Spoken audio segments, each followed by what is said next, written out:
시청자 여러분 안녕하십니까? 지방자치 중심 소식을 전하고 더 나은 지방자치의 방향을 제시하는 지방자치 1번지입니다. 부산광역시가 사물인터넷을 활용한 영화 속 미래도시로 변모하고 있습니다. 스마트 신호등과 가로등에 이어 스마트 주차장 서비스까지 스마트 도시로 도약하고 있습니다. 각종 국제회의와 전시회, 이벤트로 주차장까지 늘 만석을 이루는 부산 백스코. 이곳을 방문할 때마다 주차 문제로 늘 고민이었다면 이제 모바일 앱으로 주차 가능 여부를 미리 확인할 수 있습니다. 비어있는 주차장은 얼마나 되는지, 현재 위치에서 이용할 수 있는 가까운 주차장과 이용료까지 주차장 정보를 제공하는 스마트 파킹 시스템이 개발됐습니다. 이 시스템은 시범 운영을 거쳐 올 연말 본격 운영할 계획입니다. 또 백스코 주차장 입구에서 중앙과 본관 지하, 오디토리움 등 주차 여유 공간을 한눈에 확인할 수 있습니다. 들어오고 나가는 차량을 실시간 관리하는 영상 시스템과 바닥에 설치된 무선 센서로 주차 대수부터 빈 주차면과 요금, 통계 등의 정보를 정확하게 파악하고 효율적으로 관리할 수 있습니다. 주영섭 중소기업청장은 지난 4일 전라북도를 방문해 도내 수출기업과 전통시장을 방문하는 등 본격적인 소통 행정에 나섰습니다. 유희광 기자의 보도입니다. 주영석 중소기업청장은 4일 전라북도를 방문해 창업기업 간담회 및 도내 수출기업과 전통시장을 방문하는 등 설 명절 이후 본격적인 현장 행보를 통한 소통 행정에 나섰습니다. 주영섭 청장은 간담회에서 창업기업들의 애로사항을 청취했으며 향후 기술력을 바탕으로 우수한 지역기업에 대해 지방청을 중심으로 밀착 관리하고 글로벌 기업으로 성장할 수 있도록 중소기업들을 집중 육성한다는 뜻을 내비쳤습니다. 또 익산지역 수출기업인 주식회사 TNG를 방문했으며 이 자리에서 글로벌 경쟁력을 강화하는 것만이 중소중견기업이 뉴노멀과 4차 산업혁명의 파고를 넘을 수 있는 유일한 방법임을 강조하는 등 글로벌 경쟁력 강화를 위해 중소중견기업들이 R&D 투자와 수출 확대에 매진하여 줄 것을 강조했습니다. 이 밖에도 설 명절 이후 민생 경기를 점검하기 위해 익산 북부시장을 찾아 불경기에 따른 상인들의 애로사항을 청취했으며 장사에 어려움을 겪고 있는 상인들을 격려하기 위해 온누리 상품권으로 물건을 구매하는 등 시장 활성화에 적극 나서겠다는 의지를 드러냈습니다. 한편 주영섭 중소기업청장은 지난 1월 2017년도 각 분야별 업무 계획을 조기 수립했으며 2월부터는 집무실이 아닌 정책 현장에서 업무를 수행하는 현장 소통 행정을 실시하고 있습니다. KLN 유희광입니다.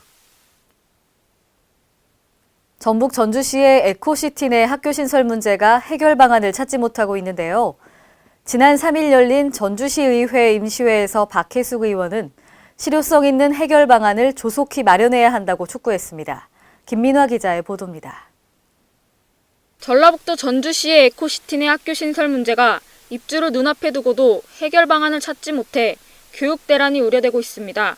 3일 박혜숙 전주시 의원은 제337회 임시회 5분 자유 발언을 통해 약 1만 2천 세대에 최대 4만의 주민이 거주하게 되는 에코시티는 대형마트 등의 대규모 판매시설 용지를 포함한 상업지역과 유치원 2개소, 초등학교 3개소, 중학교 2개소, 고등학교 1개소 등을 포함한 우수한 교육 여건을 장밋빛 청사진을 내세워 입주 예정 주민들을 현혹했다고 비난했습니다.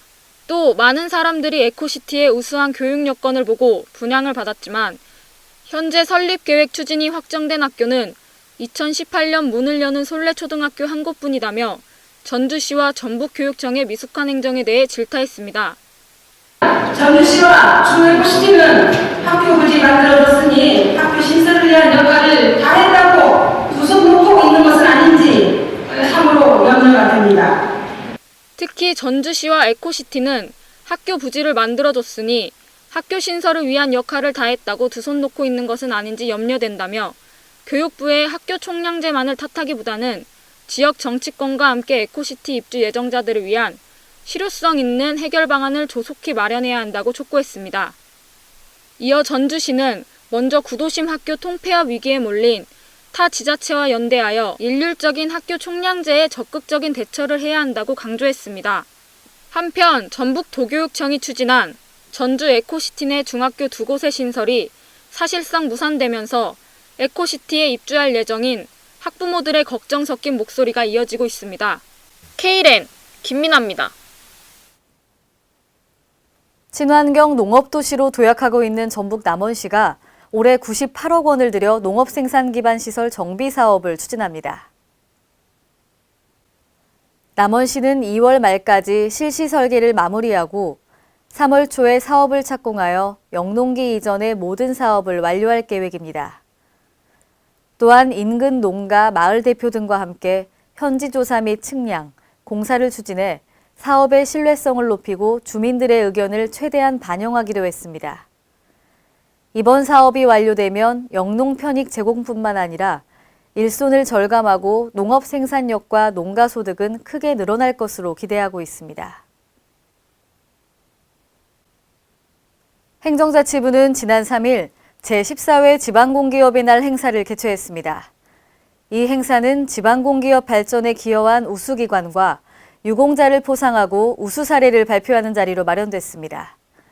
시상식에서는 지방공기업 발전에 기여한 우수기관과 공기업 임직원 및 담당 공무원 등에게 훈포장과 대통령 표창 등 총 12점이 수여됐습니다.